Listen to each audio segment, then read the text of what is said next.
Welcome to another episode of Reaper's Music Reviews. In this episode, we will review Lamb of God's latest album. And this is their self-titled album that was just released last June 2020. And I will share of my thoughts in this album. And if you're excited to watch this video, then don't forget to subscribe to my channel and follow my social media accounts.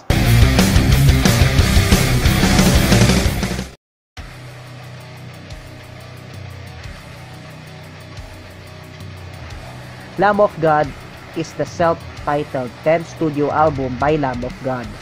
The album was initially set for release on May 8, 2020 through Epic and Nuclear Blast. But it was later pushed back to June 19 due to the COVID-19 pandemic. Lamb of God marks the first studio album of all new material by the band since 2015's 7 Sturm und Drang, making it the longest gap between their albums, and the first to feature Art Cruz as replacement for their original drummer Chris Adler, who left in the band in July 2019. As with their albums since 2006 Sacrament, this album was produced, engineered, and mixed by longtime collaborator Josh Wilbur.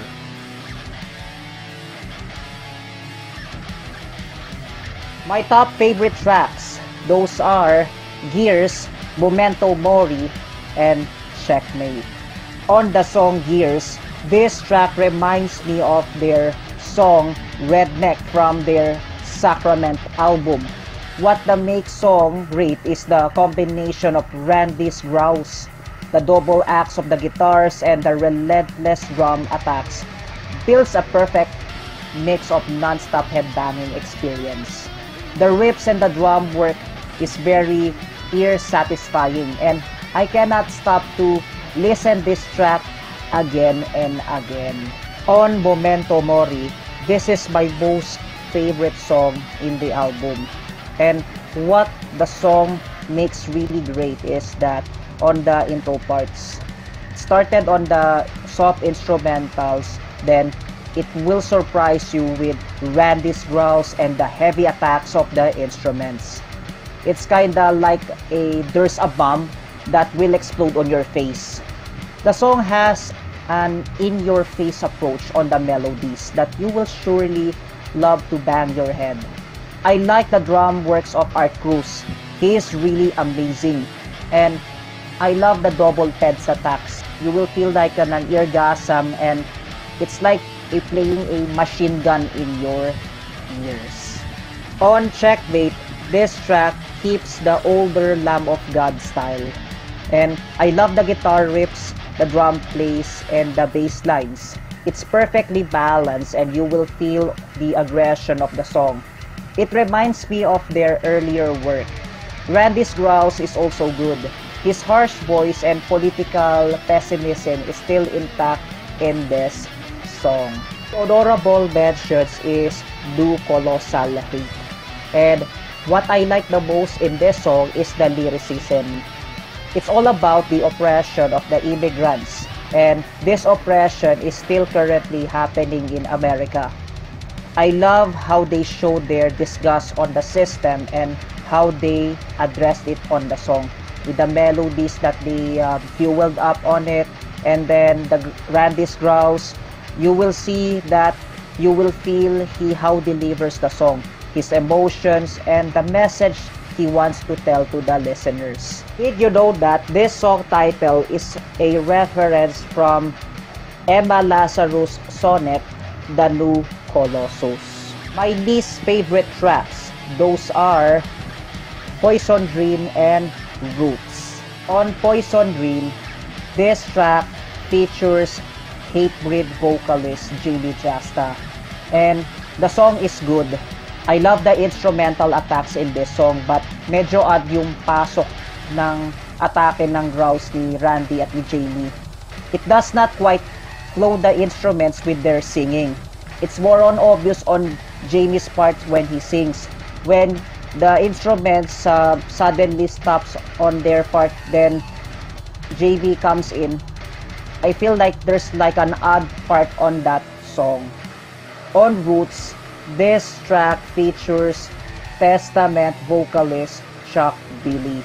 And with his presence in this song has more on thrash metal sound and Testament style. It's kinda differs the vibe against on their other songs, and I prefer much the Lamb of God style. Aside from that, the song is kinda boring, and it's not the usual Lamb of God style that you will hype on the song.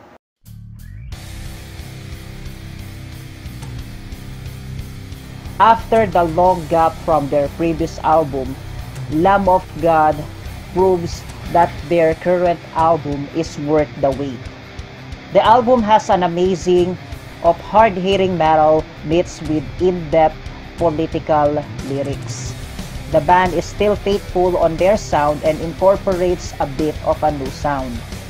With the departure of Chris Adler, I thought the sound of the band would change, since for me, Chris is one of the key figures of Lamb of God, and without him, the band would change their sound.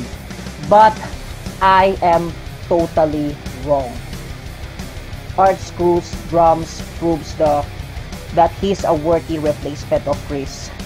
His aggressive drum plays gives a Lamb of God a solid heavy sound. He helped to set the foundation for the flow in the album. Meanwhile, guitarist Mark Martin and Willie Adler brings out the heavy riffs that would please your ears.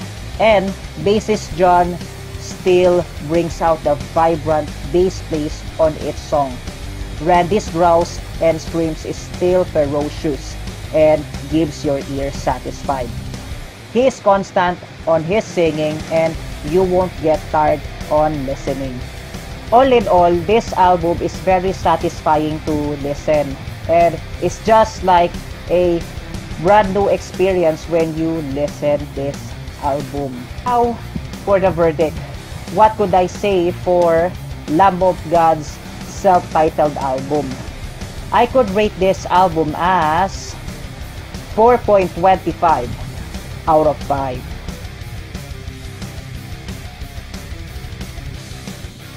Okay, so we're already done the album review in this episode. And let me know your thoughts for Lamb of God's self-titled album. Just feel free to comment it down below. And I also shared the links in the description for the full album details. And lastly, if you like this video, then don't forget to send a thumbs on my channel.